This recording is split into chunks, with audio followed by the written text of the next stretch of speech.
పొంగనాల పెన్నంలో ఇలా సగ్గుబియ్యం వేసి చూడండి. ఇంటిల్లిపాది ఇష్టంగా అయితే తినేస్తారు. చాలా అంటే చాలా ఈజీగా ఈ రెసిపీని చేసేసుకోవచ్చు. మరి పొంగనాల పెన్నంలో సగ్గుబియ్యంతో రెసిపీ ఎలా ఏంటనేది మీకు చూస్తేనే కదా అర్థమవుతుంది. లేట్ ఎందుకు, ఇంకా వీడియోలోకి వెళ్ళిపోదాం పదండి. ఇక్కడ వచ్చేసి ముందుగా ఒక కప్పు సగ్గుబియ్యాన్ని అయితే తీసుకున్నాను. సగ్గుబియ్యాన్ని ముందుగా వేయించేసుకుందాము.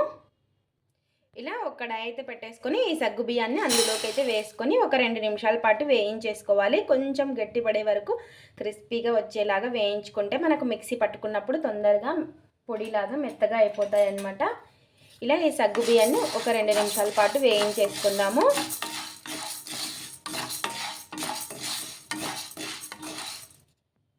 ఇలా ఒక 2 నిమిషాల పాటు వేయించుకున్న సగ్గు బియ్యాన్ని ఇంకా తీసి ప్లేట్లో అయితే పెట్టేసుకుందాము. ఇలా సగ్గు బియ్యాన్ని ప్లేట్లో అయితే తీసి పెట్టేసుకొని చల్లారనిద్దాము. ఇప్పుడు అదే కడాయిలో మనం ఏ కప్పుతో తీసుకున్నామో అదే కప్పుతో 1/2 కప్పు సగ్గు బియ్యం, 1 కప్పు సగ్గు బియ్యానికి 1/2 కప్పు పల్లీలు అయితే వేయించేసుకుందాము. వీటిని కూడా మీడియం ఫ్లేమ్లో పెట్టేసుకొని వేయించేసుకుందాము కొంచెం కలర్ చేంజ్ అయ్యే వరకు.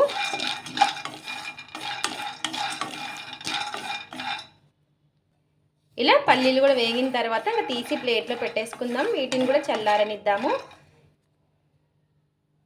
చల్లారిన తర్వాత ఈ సగ్గు బియ్యాన్ని మిక్సీ జార్లోకి అయితే వేసుకొని ఇంకా మెత్తని పౌడర్ లాగా మిక్సీ అయితే పట్టేసుకోవాలి. ఇలా ఇంకా మూత అయితే పెట్టేసుకొని మెత్తని పౌడర్ లాగా మిక్సీ పట్టేసుకుందాం. ఇలా మిక్సీ పట్టేసుకున్న సగ్గు బియ్యాన్ని ఇంకొక బౌల్లోకి అయితే వేసేసుకుందాము. ఇలా ఈ విధంగా మెత్తని పౌడర్ లాగా పట్టేసుకోవాలి. ఇప్పుడు అదే మిక్సీ జార్ అయితే తీసేసుకొని ఇలా పొట్టు తీసేసుకొని వేయించుకున్న పల్లీల్ని కూడా మిక్సీ పట్టేసుకుందాము. ఇలా ఇంకా మిక్సీ పట్టేసుకున్న పల్లీలను కూడా ఇందులోకి వేసేసుకోవాలి.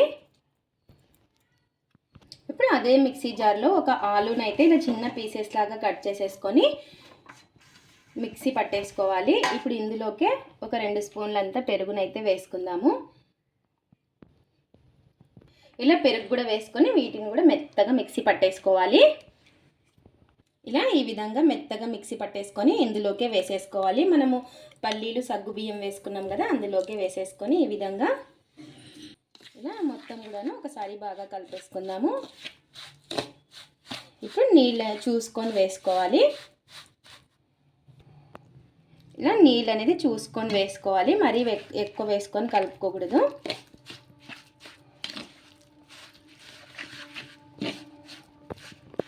ఇలా కొన్ని నీళ్లు వేసుకొని చూసుకొని కలుపుకుందాము.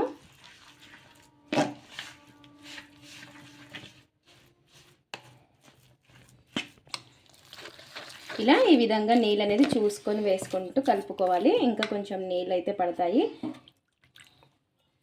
ఇలా కలిపేసుకొని ఒక 10 నిమిషాలు అయితే మనం రెస్ట్ అయితే ఇచ్చేద్దాం. ఈలోపు ఇందులోకి చట్నీ అయితే చేసేసుకుందాము.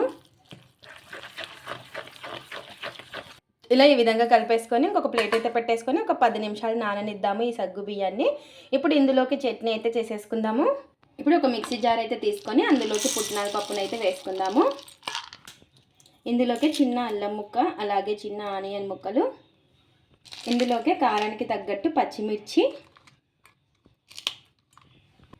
రుచికి సరిపడినంత ఉప్పు, ఒక 2 వెల్లుల్లి రెబ్బలు, అలాగే కొంచెం చింతపండు.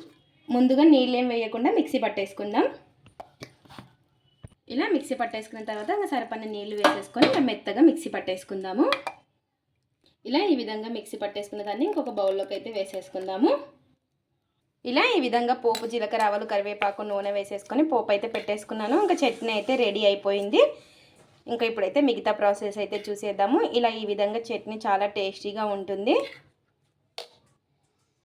ఇంకా ఇక్కడ వచ్చేసి 10 నిమిషాల తర్వాత అయితే ఇంకా కొంచెం గట్టిపడి ఉంటుంది. నేను పెద్ద బౌల్ అయితే వేసుకున్నాను కలుపుకోవడానికి ఫ్రీగా ఉంటుందని చెప్పేసి. ఇప్పుడు ఇంకా కొంచెం నీళ్ళు అయితే పడతాయి అన్నమాట. ఇలా కొంచెం నీళ్ళు అనేది వేసుకొని ఇప్పుడు ఇందులోకి రుచికి సరిపడినంత ఉప్పు,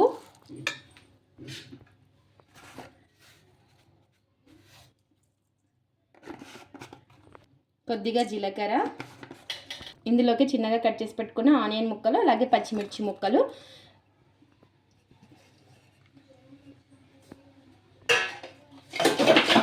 ఒక 1/2 టీ స్పూన్ అంతా వంట సోడా. ఇలా ఇవన్నీ కూడా వేసేసుకొని మళ్ళీ ఒకసారి బాగా కలిపేసుకుందాము. నీళ్ళు అనేది చూసుకొని వేసుకోండి. ఇందులోకి మీకు నువ్వులు కావాలంటే నువ్వులైనా వేసుకోవచ్చు. ఇలా ఈ విధంగా బాగా కలిపేసుకుందాము. ఈ విధంగా ఉండేలాగా చూసుకోవాలి. ఇప్పుడు పొంగనాల పెన్నం అయితే పెట్టేసుకుందాం. ఇంకా ఇలా పెన్నం అయితే పెట్టేసుకొని ఇంకా ఇందులోకి కొంచెం నూనె అయితే వేసుకుందాము. ఇలా ఈ విధంగా నూనె అనేది వేసేసుకొని చాలా అంటే చాలా బాగుంటుంది బ్రేక్ఫాస్ట్, హెల్దీ కూడా. ఇలా సమ్మర్లో ఒకసారి చేసుకోండి, చాలా ఇష్టంగా అయితే తినేస్తారు. ఇలా నూనె వేసుకొని ఇప్పుడు మనం కలిపి పెట్టుకున్న ఈ బ్యాటర్ని అయితే వేసేసుకోవాలి. ఇలా ఈ విధంగా వేసేసుకోవాలి. ఇలా చిన్న స్పూన్ తీసుకుంటే మనకు కరెక్ట్గా సరిపోతుంది.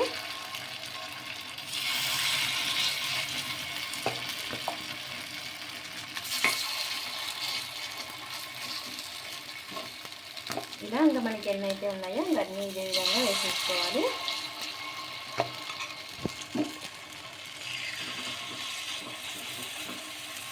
ఇలా ఈ విధంగా అన్నీ కూడా వేసేసుకొని మీడియం ఫ్లేమ్లో పెట్టేసుకొని ఇంకొక ప్లేట్ అయితే పెట్టేసుకుందాము. ఒక సైడ్ బాగా కాలిన తర్వాత ఇంకో సైడ్ తిప్పేసుకోవాలి. ఇలా ఒక సైడ్ బాగా కాలిన తర్వాత ఇంకో సైడ్ అయితే తిప్పేసుకుందాము. ఇలా చూసారా చాలా ఈజీగా వస్తుంది.